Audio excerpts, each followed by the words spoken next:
Hello viewers, আসসালামু আলাইকুম। আপনারা সবাই কেমন আছেন? আশা করছি ভালো আছেন। আমি আমার এই কবুতরটিকে হাত পোষা বানাতে চাই। শিকারি বানাচ্ছি। শিকারি বানার 10 থেকে 15 দিনের মতো হয়ে যাচ্ছে।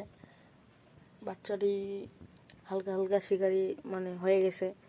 আর কিছুদিন করলেই আশা করি শিকারি হয়ে যাবে। তো আপনারা কবুতরকে শিকারি কিভাবে করবেন? সর্বপ্রথম আপনাদেরকে নিতে হবে 10 থেকে 15 দিনের বাচ্চা নিয়ে ওটাকে নিজে নিজে খাওয়াতে হবে। দিনে 3 থেকে 4 বারের মতো খাওয়াতে খাওয়াতে একটু ওকে বেশি সময় দিতে হবে। আর আদর করতে হবে, মাথাটা চুলকাই দিতে হবে। এইভাবে করে দিবেন, মাশাআল্লাহ বাচ্চাটি খুবই সুন্দর শিকারি হয়ে যাবে।